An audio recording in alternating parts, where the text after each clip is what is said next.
High court का सख्त रुख देखने को मिला है। हाईकोर्ट की टिप्पणी हुई है, ईसाई स्कूलों में भी गाते हैं वंदे मातरम। क्या वंदे मातरम गाने से आसमान गिर पड़ेगा? यह हाईकोर्ट की ओर से टिप्पणी की गई है। अदालत ने याचिकाकर्ता को अंतरिम राहत देने से इनकार कर दिया है। दरअसल केंद्र से जवाब मांगा गया है। मामले की अब अगली सुनवाई 16 सितंबर को होगी और कोर्ट की दलील कि कोई दंडात्मक कार्रवाई हो तो सूचित करें, यह भी कहा गया है।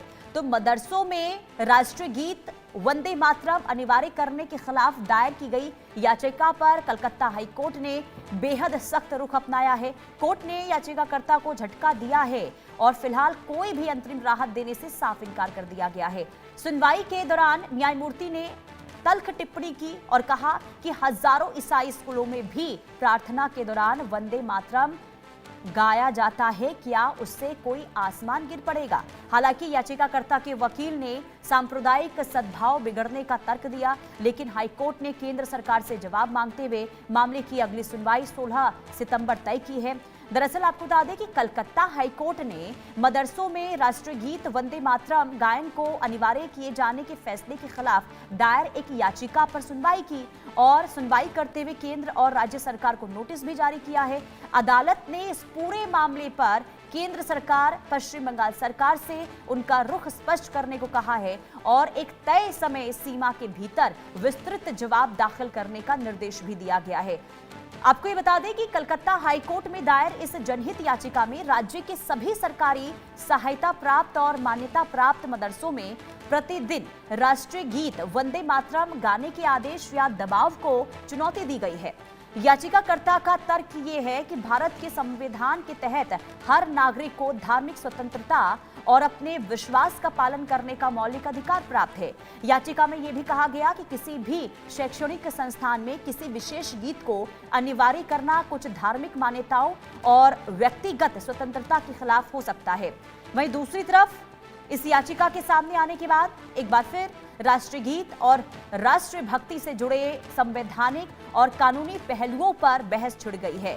याचिकाकर्ताओं की मांग यह है कि मदरसों में वंदे मातरम के गायन को अनिवार्य न बनाकर इसे ऐच्छिक यानी कि वैधानिक रूप से स्वैच्छिक रखना होगा और अब सभी की निगाहें इस बात पर टिकी है कि केंद्र और राज्य सरकारें हाईकोर्ट में अपना क्या रुख अपनाती है।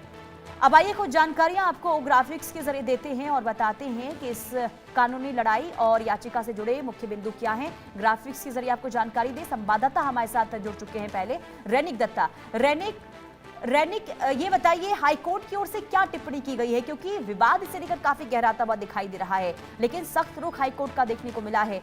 क्या टिप्पणी?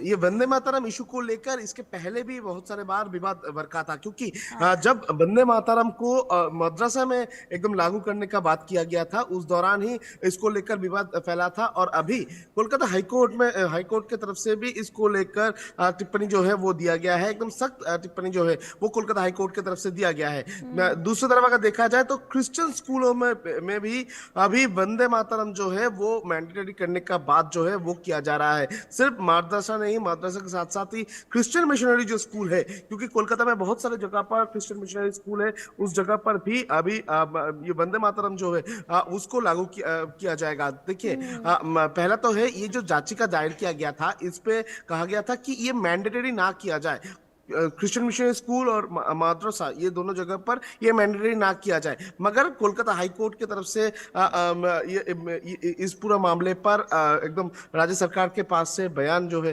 वो मांगा है और दूसरी तरफ कोलकाता हाईकोर्ट की तरफ से भी स्पष्ट किया गया है कि राज्य सरकार की तरफ से बिल्कुल अब देखना यही होगा कि केंद्र सरकार, राज्य सरकार की ओर से रैनिक जवाब क्या दिया जाता है। अब अगली सुनवाई होगी तो इस पर भी निगाहें टिकी है कि आदेश आखिर क्या दिया जाता है कोर्ट की ओर से। बहुत शुक्रिया।